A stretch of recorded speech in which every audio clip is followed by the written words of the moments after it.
Hello guys, അപ്പോൾ നമ്മൾ മാറ്റിയൊരുങ്ങിയൊക്കെ പോകണത് എങ്ങോട്ടാന്ന് വെച്ചാൽ ലുലുവിനെ കൊണ്ടുവരാൻ പോവാണ്. ലുലു എവിടെയാണ് എന്താണെന്നൊക്കെ ഉള്ളത് നമ്മളൊരു വീഡിയോയിൽ മുന്നേ പറഞ്ഞിട്ടുണ്ട്. അവളെ കൊണ്ടുപോയി ആക്കുന്ന കാര്യത്തിൽ നമ്മൾ വളരെ വ്യക്തമായി ശക്തമായി അതിലെല്ലാം പറഞ്ഞിട്ടുണ്ട്. നിങ്ങൾ കാണാത്തവർ പോയി കണ്ടു നോക്കുക.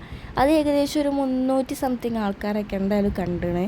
അപ്പോൾ ഇതാണ് ഓളെ അവിടുത്തെ ഒരു ഫൈനൽ റിസൾട്ട്. ഓളെ മുഖം കണ്ടാൽ നിങ്ങൾക്ക് മനസ്സിലാവും അവിടുത്തെ ജീവിതമൊക്കെ വളരെയധികം ഇഷ്ടപ്പെട്ടിട്ടുണ്ടെന്ന് നമുക്കത് കണ്ടാൽ മനസ്സിലാവും. പിന്നെ ഒക്കെ ഇങ്ങോട്ട് പോരുമ്പോൾ ഏറ്റവും കൂടുതൽ മിസ് ചെയ്യണത് എന്താണെന്ന് ചോദിച്ചാൽ എനിക്കറിയില്ല, കാരണം അതോളോട് തന്നെ ചോദിക്കണം. പിന്നെ നമ്മൾ കെട്ടി എല്ലാ സാധനങ്ങളും അങ്ങനെ കൊണ്ടുവരുമ്പോൾ ഓക്ക് പിന്നെ അങ്ങോട്ട് പോകണം എന്നാണ്.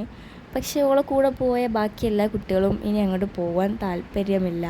അതുകൊണ്ട് ഇനി അങ്ങോട്ട് പോകണ്ടെന്നാലെന്ന് ഞാനും വിചാരിച്ചു, അല്ല ഞങ്ങളും വിചാരിച്ചു. അപ്പോൾ ആ ഒരു സങ്കടം മാറ്റാനും വേണ്ടി നമ്മൾ ഏതോ ഒരു നാട്ടിലത്തെ ഏതോ ഒരു ഹോട്ടലിൽ പോയിട്ട് ഷവർമ ഓർഡർ ചെയ്ത് അത് കിട്ടാത്തതിൻ്റെ ദേഷ്യവും എല്ലാത്തരം ഒരു അസുഖങ്ങളും പ്രത്യേകമായിട്ട് പ്രകടിക്കുന്ന ഒരു മോന്തയാണ് നിങ്ങളിപ്പോൾ കണ്ടത്. അങ്ങനെ അവസാനമായിട്ട് ഞങ്ങളെല്ലാവരും തിന്ന് കഴിഞ്ഞിട്ടും ഓൾത് തിന്ന് കഴിഞ്ഞിട്ടില്ല. പിന്നെ നമ്മളെല്ലാവരും ഓളെ വെയിറ്റ് ചെയ്തിരിക്കേനി. അതൊക്കെ കഴിഞ്ഞ് നമ്മൾ പുറത്തേക്ക് ഇറങ്ങി നല്ലൊരു ഫാമിലി ഫോട്ടോ എടുത്ത് അതിനെ പോരാൻ നേരത്തെ ആ പീടികയിൽ നിന്ന് കുറച്ച് ജീരകമുട്ടായി വാങ്ങിയിട്ടുണ്ടായിനി. സോ വാങ്ങിയതല്ല, അവിടുന്ന് പാത്രത്തിൽ കണ്ടപ്പോൾ അയാളോട് കാര്യമായിട്ട് ഇടിപ്പിച്ചതാണ് ആ സാധനം. ജീരകമുട്ടായി മാണെന്ന് പറഞ്ഞുകൊണ്ട് ഓള് മറ്റേ 10 റുപ്യേൻ്റെ കുപ്പി കിട്ടുന്ന ജീരകമുട്ടായി ആഴ്ച വലിയ കൂടുതലൊക്കെ എടുത്തിട്ടുണ്ടായിനി. ഇങ്ങോട്ട് അവസാനം അതിലുള്ള മധുരമുള്ള സംഭവം തന്നിട്ട് ജീരകം തുപ്പി. അതാണല്ലോ സ്വാഭാവികം. പിന്നെ നമ്മൾ വീട്ടിലെത്തി ബാഗും പെട്ടിയും കിടക്കൊക്കെ പെരൻ്റെ ഉള്ളിൽ കയറ്റി. ഇനി അടുത്തതായിട്ട് നമുക്ക് പെട്ടി പൊട്ടിക്കൽ ചടങ്ങിലോട്ട് കിടക്കാം. ഇതിൽ എന്തൊക്കെ സാധനങ്ങൾ ഉൾക്കൊള്ളിട്ടുണ്ടെന്ന് ചോദിച്ചാൽ പോയപ്പോൾ കൊണ്ടുപോയ സാധനത്തിൻ്റെ ഡബിളല്ല ട്രിപ്പിൾ സാധനങ്ങളാണ് ഇങ്ങോട്ട് കൊണ്ടുവന്നിട്ടുള്ളത്. ബുക്ക് ആയിക്കോട്ടെ, ഡ്രസ്സായിക്കോട്ടെ, എല്ലാ സാധനങ്ങളും ഇരട്ടിച്ചിങ്ങനെ. അവിടെ നിന്ന് എന്തെങ്കിലും സാധനം മിസ്സായി പോയിട്ടുണ്ടെന്നുണ്ടെങ്കിൽ അതൊക്കെ ഇനി അങ്ങോട്ട് മറക്കുക.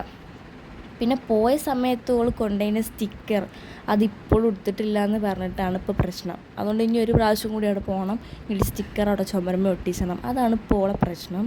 ഇങ്ങനെയൊക്കെ ഓരോ ചെറിയ മാനസികമായിട്ട് പ്രശ്നങ്ങൾ മാത്രമേ ഓക്ക് ഇപ്പോൾ കുറച്ച് ദിവസമായിട്ട് ഉണ്ടായിട്ടുള്ളൂ. കണ്ടോ, ഈ സ്റ്റിക്കർ ഓൾ അവിടെ നിന്ന് എടുത്തിട്ടില്ലേനി എന്നാണ് പ്രശ്നം. ഓക്കെ, പിന്നെ നമ്മളത് ഏകദേശം അങ്ങനെ പറഞ്ഞ് റെഡിയാക്കുന്നുണ്ട്. ഇപ്പോൾ ഓളെ മാനസികം കണ്ടിട്ട് എനിക്ക് വല്ലാണ്ട് മാനസികമാവുന്നുണ്ടോയെന്ന് എനിക്ക് ചെറിയൊരു പ്രശ്നമുണ്ട്. ഈ റൂമിൻ്റെ ഇപ്പോൾ ഒരു ടോട്ടൽ അവസ്ഥ എങ്ങനെയാണ്? സോക്കേസ് നിറച്ച്, ഹാങ്കർ നിറച്ച്, ഡ്രസ്സ് ഇട്ടേക്കണ കൊട്ട നിറച്ച് വെച്ചിക്കണേ. ഇനിയിപ്പോൾ ഇതൊക്കെ കൂടെ കൊണ്ട് ഒഴിവാക്കും ഞാൻ. തിരുമ്പാനുള്ളതൊരു കൂട്ടം, തിരുമ്പിയതൊരു കൂട്ടം, അവിടെയുള്ള ബെഡ്ഷീറ്റ് ഒക്കെ പെട്ടി നിറച്ച് വെച്ചേക്കുക. നമുക്കൊന്നും ഒരു വിലയുമില്ല അവിടെ. പിന്നെ ഒരു കൊല്ലം അവിടെ നിന്നിട്ടുള്ള ഒരൊറ്റ പേസ്റ്റാണ് ഉപയോഗിച്ചത്. നിങ്ങൾ മനസ്സിലാക്കണം. പൈസമേ നല്ലോണം സൂക്ഷിച്ച് ചിലവഴിക്കുന്നത് കൊണ്ടൊന്നുമല്ല. അത്രയ്ക്കേ ഉള്ള പല്ല് തേപ്പുള്ളൂ. നിങ്ങൾ അത് മനസ്സിലാക്കണം ഗൈസ്. സോപ്പ് ഇഷ്ടമാതിരി കുളിച്ച് തീർക്കുന്നുണ്ടെങ്കിലും ഒരൊറ്റ കൂട് പേസ്റ്റ് മേലാണുള്ള ഒരു കൊല്ലം തീർത്തത്. അങ്ങനെ കുറേ നേരത്തെ കഷ്ടപ്പാടിനൊടുവിൽ ആ ബാഗിലുള്ള എല്ലാ സാധനങ്ങളെന്നൊന്നും ഞാൻ പറയുന്നില്ല, ആവശ്യമില്ലാത്ത സാധനങ്ങളൊക്കെ പുറത്തോട്ട് ഇട്ടെറിഞ്ഞിട്ടുണ്ട്. പിന്നെ അടുത്ത കുറേ മെമ്മറി സാധനങ്ങളൊക്കെയാണെന്ന് പറഞ്ഞിട്ട് ഓള് ബാഗിൽ തന്നെ വെച്ചേക്കുകയാണ്. അപ്പോൾ ഇത്രയൊക്കെ ഉള്ളൂ. അപ്പോൾ ഓക്കെ, ബൈ ബൈ.